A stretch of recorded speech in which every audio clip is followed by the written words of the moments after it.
Ja, morda smo še na dan. Čisto ne, bi lahko rekel, voda spate ne bilo, prišel čisto malo v glavi.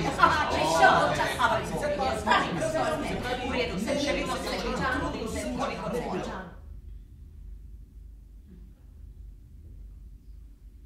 Nekaj lahko sem sedela. Rekla sem mu, pusti jo. Prisegla sem pri vsem, kar mi je bilo najsvetejše. Nekega jutra, ko sem sedela ob odprtem oknu in vezla, je planila noter in me napadla. Pusti ga, je kričala, moj je. Na fotografijah niti ni bila videti tako slabo. Ko pa sem jo takrat prvič videla v živo in v polni velikosti, sem razumela, zakaj je raje izbral mene. Nismo še bila dolgo skupaj, ko je zabohala, da nekaj smrdi. Pusti to kurbo, je rekla, ali pa si bom prerezala vrat. Pardon, prisežem pri Bogu. Vedel sem, da ni mogla imeti nobenega dokaza. Zato si mi rekel, da ne vem, o čem govori. O čem pa govorite, sem rekla in vezla naprej. O kakšnem vašem? Koga naj pustim?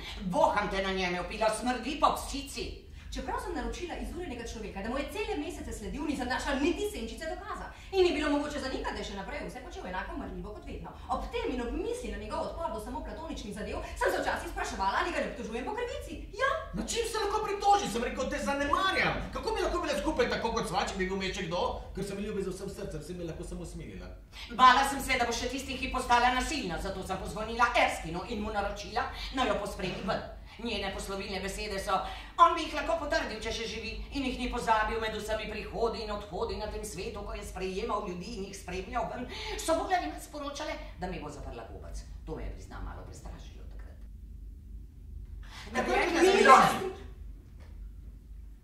Takoj po tej spremembi sem se pravzaprav zahvalil Bogu. Mislil sem si, storjeno je, izrečeno je, vse gre, odhaja. Milost! Milost! Jezik mi še vedno visi iz ust od prošnje za milost. Prišla bo, nisi me še videl, pa me boš in potem bo prišla. Da bi rekla, da nisem razočarana? Ne, sem. Pričakovala sem nekaj boljšega, mirnejšega. Ali pa se me boš naveličal? Dol, vse gre dol v temo, mir prihaja, sem si mislil, kljub vsemu, končno. Prav sem imel vse zadnje, hvala Bogu, takoj po tej spremembi. Manj zvedenega, manj begajočega. Hkrati pa imam raje to, kot tisto drugo. So tudi znosni trenutki. Mislil sem si... Ko izgineš in jaz izginem, nekega dne me boš sit in boš izginil zavedno.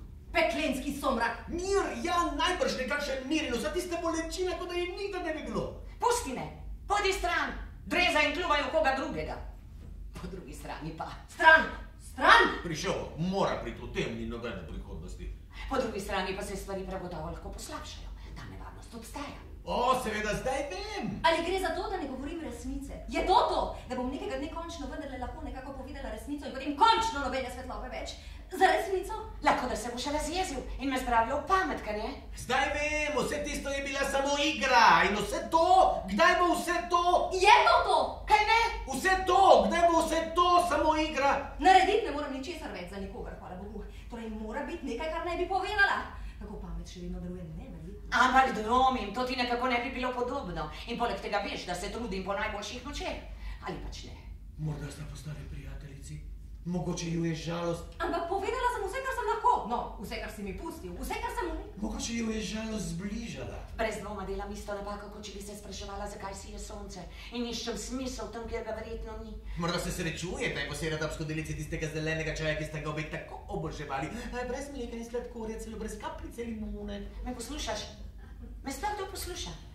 Me kdo gleda, se sploh kdo zmeni zame? Brez kapljice. Bi morala kaj narediti s svojim obrazom. Kaj drugega kot govoriti. Jokat? Sem tabu, se sprašujem.